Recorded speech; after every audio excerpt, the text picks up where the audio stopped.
A'udzubillahi minasyaitonirrajim. Bismillahirrahmanirrahim. Assalamualaikum warahmatullahi wabarakatuh.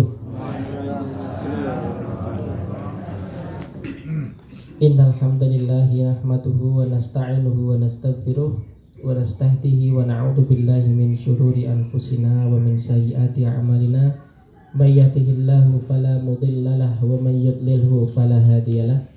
Asyhadu an la ilaha illallah wa asyhadu anna Muhammadan abduhu wa rasuluh. Allahumma sholli wa sallim wa barik ala sayyidina Muhammad wa ala alihi wa ashabihi wa man tabi'ahum bi ihsanin ila yaumil qiyamah, amma ba'd. Fa ya ibadallah, usikum wa iyaya nafsi awalan bi taqwallahi faqad fazal muttaqun. Qala Allah ta'ala fil Qur'anil Karim, a'udzu billahi minasyaitonir rajim. Bismillahirrahmanirrahim. Ya ayyuhalladzina amanu taqullaha haqqa tuqatih wa la tamutunna illa wa antum muslimun. Shadaqallahul adzim. Hadratul muhtaramin, Bapak Ibu yang saya hormati dan insyaallah senantiasa dirahmati oleh Allah Subhanahu wa taala. Sebelumnya marilah kita bersyukur kepada Allah atas segala curahan nikmat yang telah diberikannya kepada kita, wabil khusus di hari ini di tanggal 23 Juli, kemudian termasuk dari pekan Muharram ya Bapak Ibu, Muharram atau bulan ke-1 dalam kalender Hijriah. Mudah-mudahan ini menjadi bagian dari spirit motivasi semangat kita dalam memulai segala hal dengan kebaikan. Kalau untuk menjadi yang baik itu tidak perlu nunggu waktu-waktu yang baik sebenarnya. Nanti saja nunggu kalau Ramadan, nanti saja nunggu kalau hari Jumat, nanti saja kalau nunggu kalau Muharram, boten.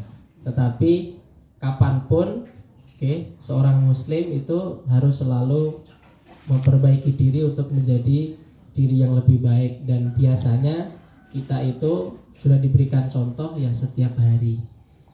Malam harinya untuk evaluasi, kemudian sambil menata diri, memanajemen waktu dan juga persiapan untuk keesokan harinya. Itu biasanya seorang muslim begitu. Jadi tadi malam kita sudah evaluasi diri, kemudian apa yang akan kita lakukan hari ini. Hari ini adalah milik kita semua Bapak Ibu. Kalau kemarin kehipun boten saged diputar kembali, diputar, dijilat, dicelup niku nggih namung oreo saged. Tapi kalau waktu pun boten saged. Misale mirip-mirip niku nggih saged, tapi pun boten senikmat kemarin. Biasanya seperti itu waktu itu. Kemarin kita misalkan membaca Al-Quran 1 juz, nikmat sekali. Kemudian hari ini kita sibuk sekali sampai tidak bisa gitu. Bahkan sampai mau dipaksa-paksa juga udah gak senikmat kemarin gitu. Maka hari kemarin telah berlalu, yang lalu biarlah berlalu, kita pasrahkan kepada Allah. Semoga Rabbana taqabbal minna innaka antas samiul alim. Ya Allah, terimalah apa saja ibadah yang telah dilakukan. Kemudian hari ini kita melakukan kegiatan-kegiatan yang sudah direncanakan tadi malam. Kalau kami di pondok itu selalu menyampaikan kepada santri itu, kalau santri kan tidak punya HP Pak, di pondok kan nggak boleh pegang. Jadi buku khusus, kemudian ditulis besok yang akan aku lakukan apa begitu. Di checklist, nanti sebelum tidur dilihat lagi, oh hari ini yang terlaksana ini di checklist gitu. Oh hari ini tidak terlaksana, kenapa? Dievaluasi, besok baru kemudian dilaksanakan kembali jika itu harus dilakukan lagi. Kalau tidak ya berarti sudah tidak lagi kesempatannya. Nah itu. Jadi mudah-mudahan di bulan Muharram ini kita senantiasa semangat, tidak perlu menunggu waktu, momen atau event penting, semangat terus dalam melaksanakan ibadah dan ketaatan kepada Allah Subhanahu wa taala. Kemudian sholawat dan juga salam, monggo kita hadiahkan sholawat dan salam ini untuk Nabi kita tercinta, Nabi Allah Muhammad Sallallahu Alaihi Wasallam. Semoga kita senantiasa diberikan kemudahan dan keistiqomahan oleh Allah supaya kita bisa menjalankan perintah agama ini dengan sebaik-baiknya. Bapak Ibu yang dirahmati Allah Subhanahu wa taala, ngapunten, mohon maaf yang sebesar-besarnya untuk hari ini atau pertemuan kali ini sedikit agak molor. Mudah-mudahan nanti selesainya juga tidak molor gitu Ustaz. Kalau jadwalnya kan sampai jam 7.30, berarti waktu saya kurang lebih ada sekitar 40 menit, 35 menit. Mudah-mudahan nanti tidak lebih. Mohon dikasih abang-abang ibu paling belakang, sudah selesai kata gitu. Karena saya yakin setelah kajian ini pasti bapak ibu punya urusan masing-masing, terutama urusan keluarga, apalagi weekend nih gini. Bapak ibu yang dirahmati Allah Subhanahu wa taala, melanjutkan hadis yang berikutnya yang ketujuh yaitu membangun kekayaan jiwa. Membangun kekayaan jiwa. Hadisnya dari Rasulullah Shallallahu Alaihi Wasallam, beliau bersabda, "Laisal ghina an kathratil aradi, walakinnal ghina ghinan nafsi." Rawahul Bukhari wa Muslim an Abi Hurairah. Rasulullah Shallallahu Alaihi Wasallam bersabda yang artinya, bukanlah kekayaan itu dengan banyaknya materi, akan tetapi kekayaan yang sesungguhnya adalah kekayaan jiwa. Hadis riwayat Bukhari dan Muslim. Bapak Ibu yang dirahmati Allah Subhanahu wa taala, dalam hadis ini Rasulullah itu menjelaskan tentang dua hal. Yang pertama tentang kekayaan materi, yang kedua tentang kekayaan jiwa. Maksudnya pripun? Apakah kita tidak boleh kaya? Harus. Kalau bisa kita harus kaya. Tetapi setelah kaya, tidak boleh lupa, maka harus kaya hatinya. Harus kaya hati.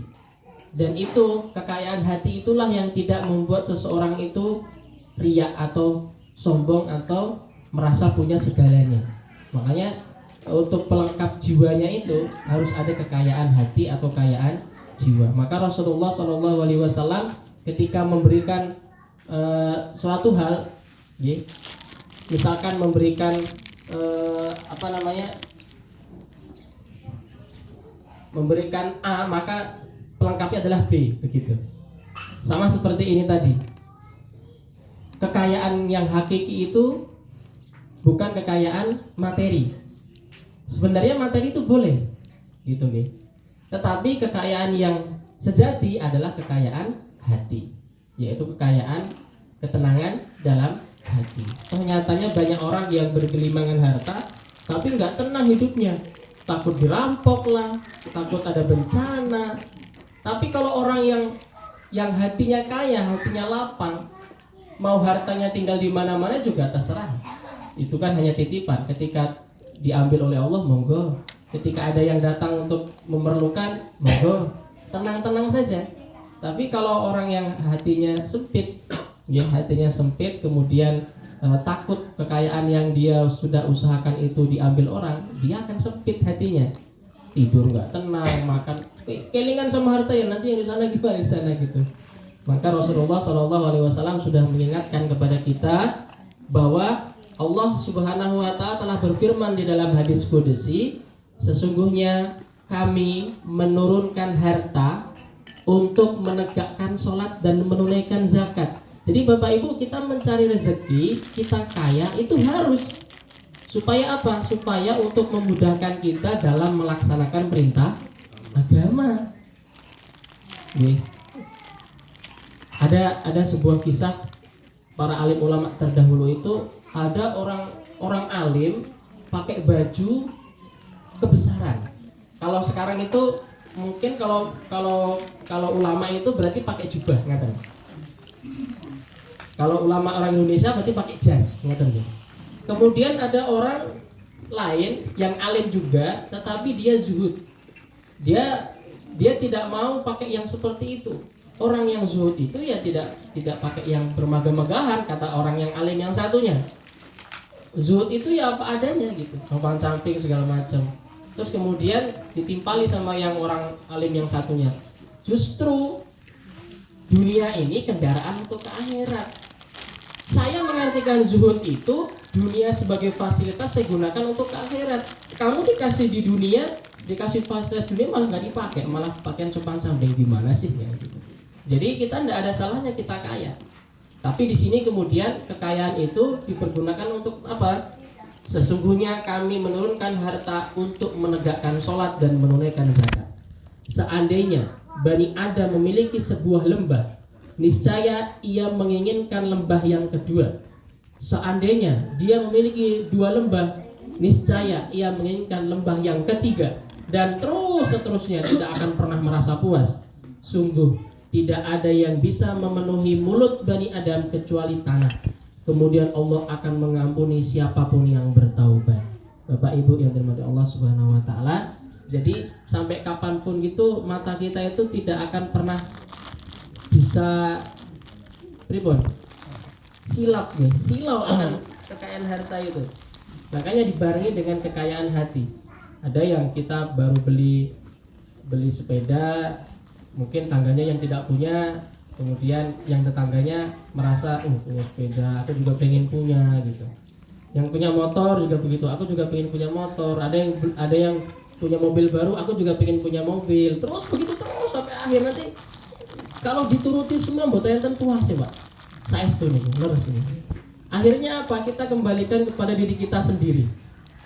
Oh iya. Alhamdulillah bersyukur saya punya mobil. Orang cuma punya motor doang gitu. Alhamdulillah ya Allah aku punya motor. Orang cuma punya sepeda ontel doang. Ya Allah, alhamdulillah ya Allah aku punya sepeda. Itu orang cuma jalan kaki. Ya Allah saya bisa jalan kaki. Ada orang yang cuma pakai kursi roda. Ngata nih. Jadi ternyata hidup itu hanya uang sinawang ternyata Pak Ibu. Hanya untuk membuat jiwa dan hati kita itu kaya itu nggih seperti itu.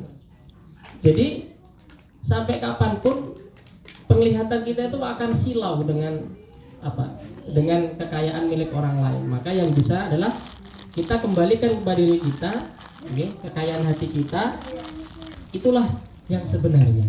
Kekayaan yang sebenarnya.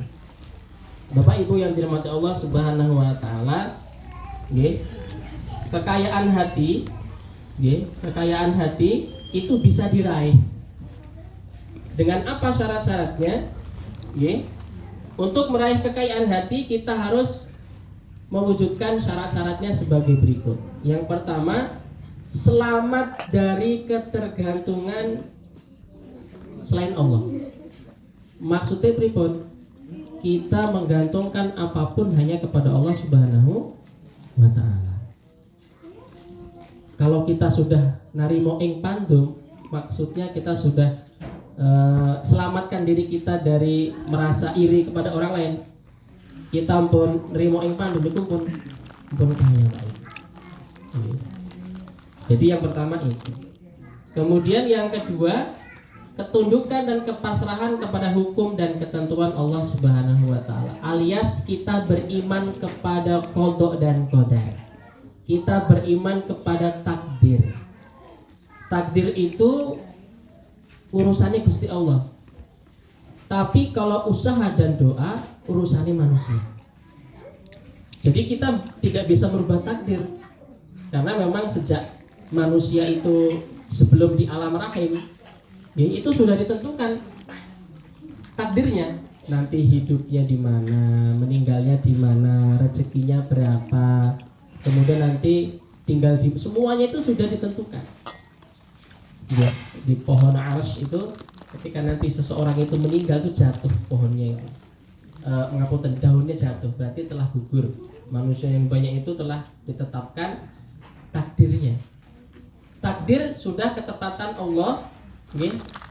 Dan sangat tepat, tidak pernah salah. Yang salah itu adalah kita manusia. Kita pengennya A, tetapi Allah pengennya B. Ini yang susah Pak. Okay. Kita pengennya A, B, C, D, E, F, G, H sampai Z. Allah pengennya Z. Okay. Ternyata setelah Z itu adalah A lagi gitu.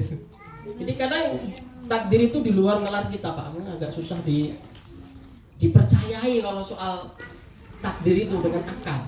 Yang bisa dipakai dengan bahasa iman, pakai bahasa hati. Nah kemudian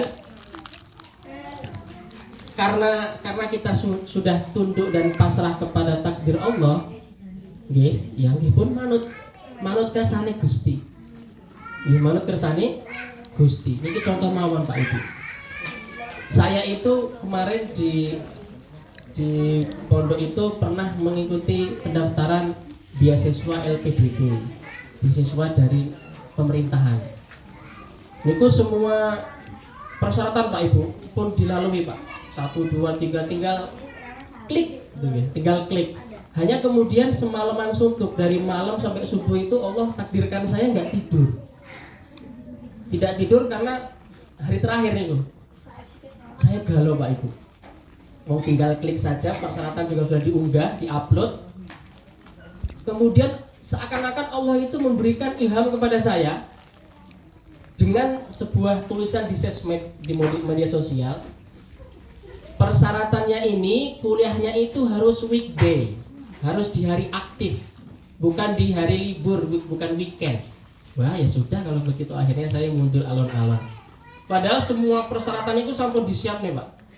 Kita sudah minta izin pimpinan, sudah minta izin yayasan, tapi ternyata hasilnya itu kuliahnya itu nanti selama 2 tahun, karena saya ngambil magister S2, syaratnya itu harus masuk di hari aktif. Nah kalau hari aktif berarti saya nggak ngajar nantinya. Kalau nggak ngajar alias cuti, eman-eman, betul enten berarti nih. Nah akhirnya ya sudah, saya loskan. Ya sudah, semalaman suntuk ternyata nggak bisa tidur tuh, ini hasilnya. Allah memberikan jalan yang tepat, kamu tidak boleh ikut. Kalau kamu ikut nanti kamu kasihan, nggak bisa ngajar terusnya.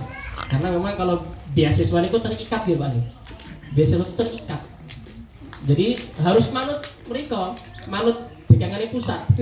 Tapi kalau bebas, kalau mandiri kan bebas-bebas saja. Akhirnya ya sudah. Saya pengennya harus dapat beasiswa. Persyaratan semua sudah. Itu kan pengennya saya dapatnya A. Ya, tapi Allah pengennya Z. Allah pengennya huruf Z. Saya yakin setelah nanti ada huruf Z akan kembali ke A lagi Bapak Ibu. Dan Bapak Ibu juga saya yakin pasti dapat mendapatkan pengalaman yang lebih hebat lagi daripada saya soal takdir. Ya, karena secara umur panjangan lebih daripada saya. Itu contoh mawon Pak. Dan akhirnya mau tidak mau saya harus bersabar dan bersyukur. Bersyukur dan bersyukur. Kalau tidak melalui proses itu saya tidak tahu. Jadi yang bisa hanya syukur, syukur dan syukur, melipatkan kesyukuran. Oke. Alhamdulillah. Nah itu Bapak contohnya. Kemudian yang ketiga, karena kita itu ingin meningkatkan kekayaan jiwa, maka syarat yang berikutnya yang ketiga yaitu terbebas dari sikap permusuhan. Karena memang yang namanya harta itu ya, jangankan orang lain, dalam hidup kekeluargaan saja. Saya punya anak kecil itu Pak, 2. Yang satu umurnya sudah masuk TK, yang satu adiknya baru 2 tahun setengah. Padahal sama-sama kalau pulang itu diberikan mainan ya sama. Kalau tidak, saya sesuaikan. Oh karena anak saya yang pertama perempuan, saya belikan yang cocok untuk anak perempuan. Kemudian yang satu karena yang nomor 2 itu anak laki-laki, saya berikan mainan yang laki-laki. Itu pun juga bukan menering ya. Punya yang adiknya ya direbut. Ya seperti itu. Dalam hidup keluarga saja yang namanya harta itu ya seperti itu. Masya Allah. Jadi dengan kita itu punya kekayaan jiwa, nerimo ing pandung, kemudian derek kersani Gusti Allah, ya kita akhirnya manut.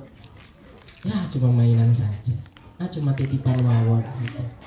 Bahkan sampai ada seorang alim ulama mengatakan begini Bapak, dunia ini hanya jembatan ke akhirat. Jangan membangun rumah di jembatan, jangan membangun istana di jembatan, karena seakan-akan jembatan itu sewaya-waya sakit ambrol.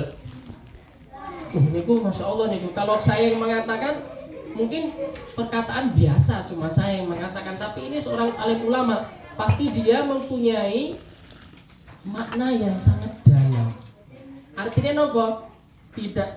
Tidak perlu menggebu-gebu soal duniawi. Alias dunia itu hanya jembatan mawon ke akhirat. Fasilitas mawon ke akhirat. Jadi tidak perlu membangun rumah atau istana di atas jembatan. Masya Allah. Okay. Oke, Bapak Ibu, kemudian yang selanjutnya, kalau tadi kekayaan hati, ya. Kalau sekarang kekayaan jiwa. Untuk meraih kekayaan jiwa, kita bisa mewujudkan syarat-syaratnya dengan yang pertama, keistiqomahan dalam menjalankan syariat. Kalau kita itu istiqomah, konsisten Bapak Ibu menjalankan syariat, pasti tenang jiwa kita. Contohnya mawon Bu, kita istiqomah melaksanakan sholat 5 waktu sesuai dengan waktunya, subuh, zuhur, asar, maghrib, isya. Tiba-tiba kita lupa karena perjalanan lupa belum sholat isya. Tiba-tiba saat mau tidur itu kok gelisah.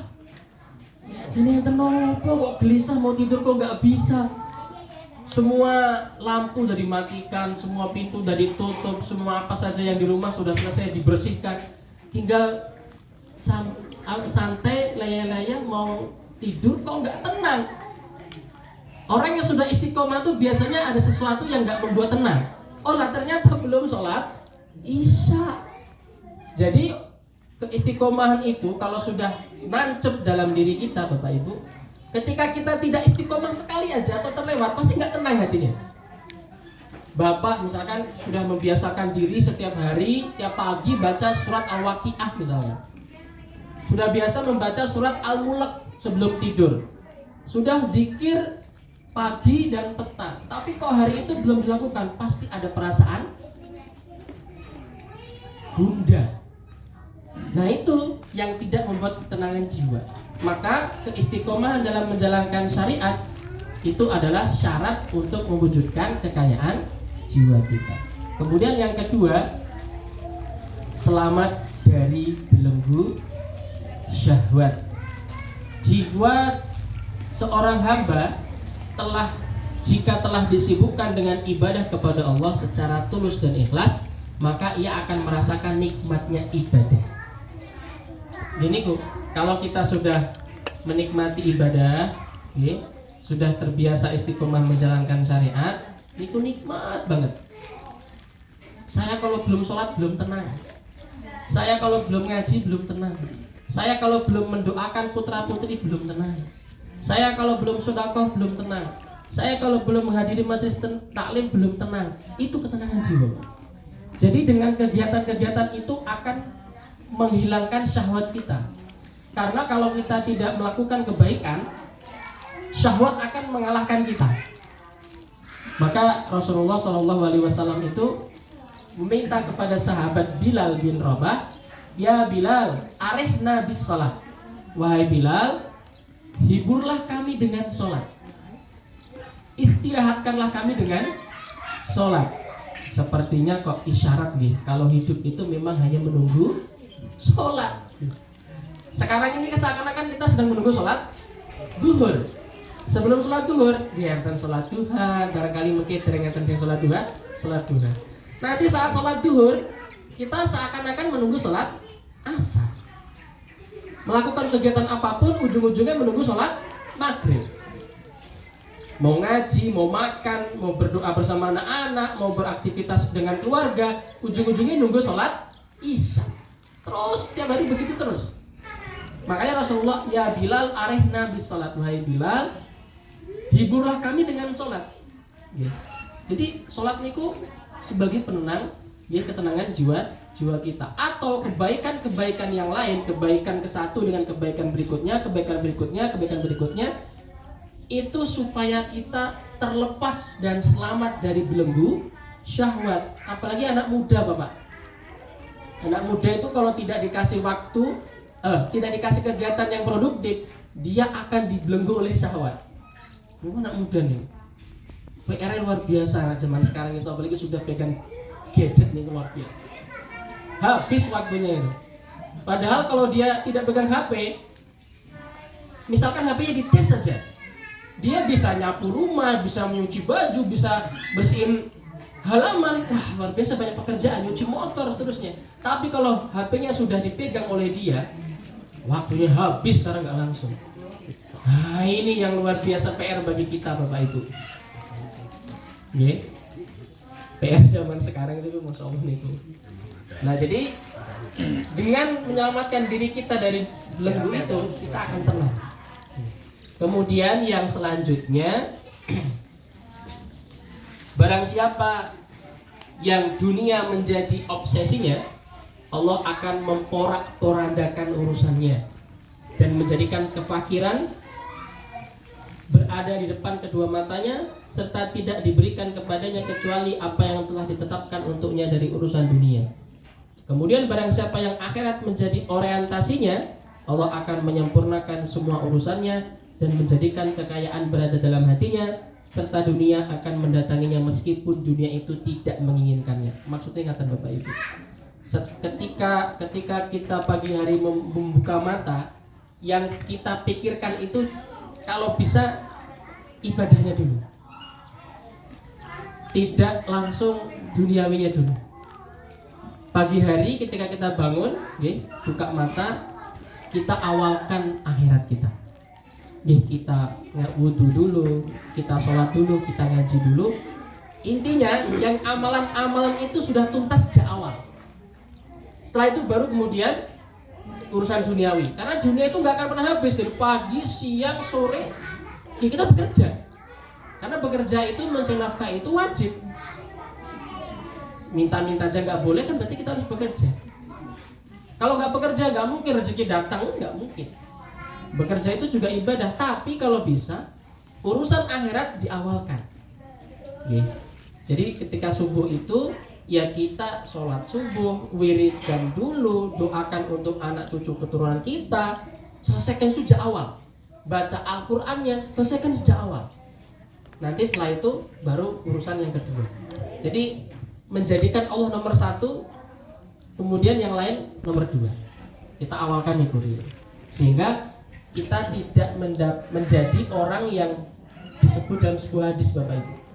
Barang siapa yang ketika awal harinya diawali dengan urusan dunia, Allah akan membuatnya pusing seharian. Akan membuatnya ribet seharian itu karena lupa kepada Allah. Maka ketika kita mendapatkan sebuah keruwetan atau kita pusing itu barangkali kita lupa kepada Allah di awal hari. Kita lupa di awal waktu, yaitu ketika saat bangun tidur. Mungkin kita lupa tidak zikir, kita tidak baca Al-Quran atau tidak apa saja. Jadi ketika di awal hari itu kita langsung menyebut nama Allah Subhanahu wa Ta'ala. Kemudian yang berikutnya yaitu terbebas dari niatan riya. Dengan beristiqomah menjalankan perintah agama, kita akan merasakan kenikmatan ibadah, mendapatkan limpahan kebaikan dari Allah, dan selamat dari belenggu syahwat. Di samping itu, kita akan sanggup membebaskan diri dari riya dan sum'ah. Riya dan sum'ah itu belum terlihat loh Pak. Kesombongan yang masih ada dalam diri, belum tampak. Kalau tampak itu namanya sudah takabur. Sombongnya kebangetan, kelihatan gitu. Ulatin itu kelihatan, itu takabur. Tapi kalau riya dan sum'ah itu masih di dalam hati kita. Orang nggak ada yang tahu, tapi kadang terwujud atau terbesit dalam hati, kalau bukan saya nggak akan jalan. Nah, itu udah termasuk bahaya nih Bu. Kalau bukan saya, nah ini wah niku cobaan nih. Ini acara kalau nggak ada saya nggak jalan ini. Ini kalau bukan saya nggak akan seperti ini. Nah itu luar biasa. Harus kita jauhkan. Itu penyakit hati. Tapi kalau itu sudah kita jauhkan, jiwa kita akan kaya, jiwa kita akan kuat. Sampun Bapak Ibu, itu hadis isinya ada dua. Satu hadis isinya tentang dua, yaitu tentang kekayaan materi dan kekayaan jiwa, kekayaan hati dan kekayaan jiwa. Kita tidak disalahkan mencari kekayaan materi, justru kekayaan materi itu harus didapatkan sebagai sarana untuk mendekatkan diri kita kepada Allah Subhanahu wa Ta'ala. Maka kita belajar dari Nabi Musa, Nabi Yusuf, dan juga belajar dari Nabi Yusuf dan juga Nabi Nabi Sulaiman. Kita belajar dari Nabi Sulaiman dan Nabi Yusuf alaihi wassalam. Nabi Sulaiman itu bukan sembarang nabi. Beliau niku nggih punya materi banyak. Nabi Sulaiman pernah meminta kepada Allah diberikan sebuah mulkan, sebuah kerajaan yang tidak bisa ditandingi oleh siapapun. Dan itu hanya beliau yang mendapatkan kekuasaan itu. Bahkan sampai bisa menyetir makhluk-makhluk yang lain, sebangsa jin dan seterusnya.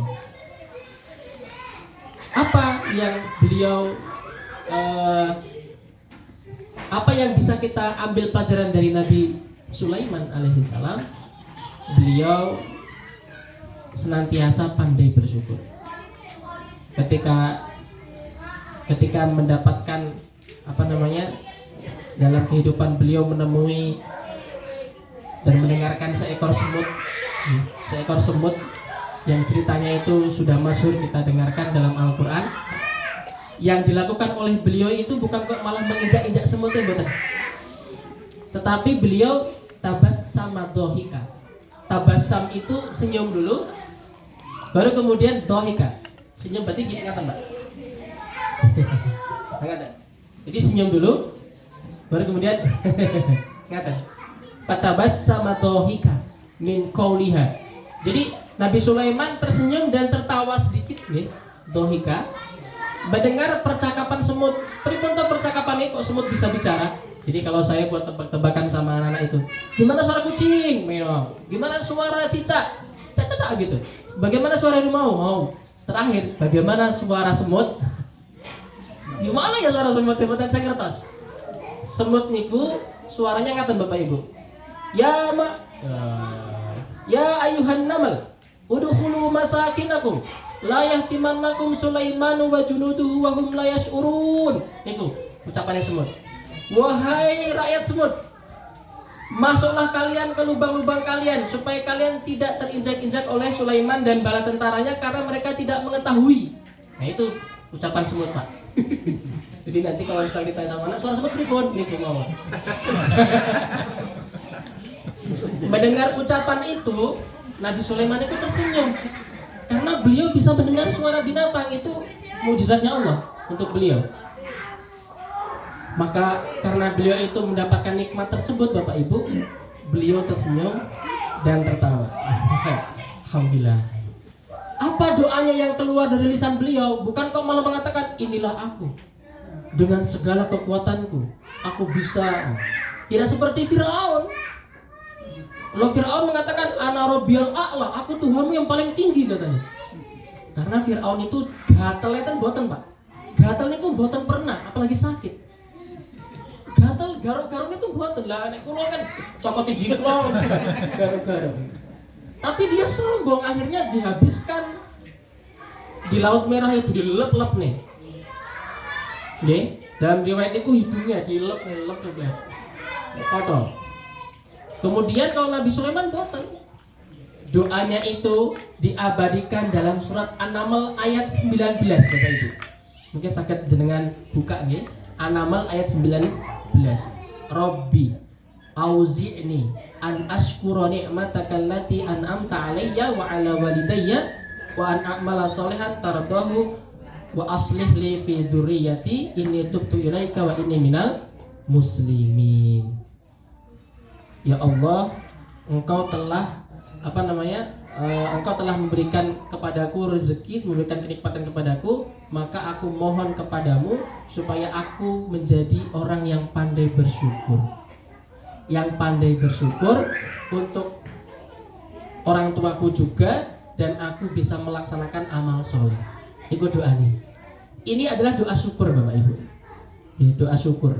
Rabbi auzi'ni an ashkura ni'mataka allati an'amta 'alayya wa 'ala walidayya wa na'mala sholihan tardahu wa adkhilni bi rahmatika fi ibadika sholihin. Atau yang lainnya wa aslih li fi dzurriyyati. Jadi kebaikannya itu bukan hanya untuk Sulaiman, tapi untuk dzurriyyahnya, untuk keturunan-keturunannya. Jadi kita berdoa kebaikan itu bukan untuk diri sendiri, tapi juga untuk dzurriyyah kita, untuk keturunan kita. Kalau kita kaya, mudah-mudahan anak cucu keturunan kita juga kaya. kaya materi, kaya hati, kaya jiwa. Masya Allah, luar biasa ini. Kemudian yang selanjutnya surat Yusuf ayat 101. Nabi Yusuf juga bersyukur Bapak Ibu. Beliau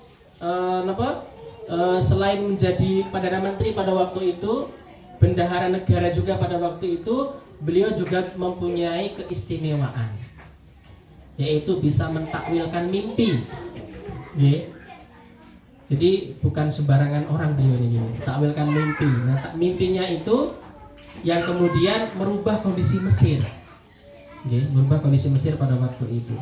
Apakah beliau kemudian menyombongkan diri, ini loh aku yang bisa menafsirkan mimpi, ini loh aku sang bendahara negara, mau minta apa kamu saya kasih, kan buatan.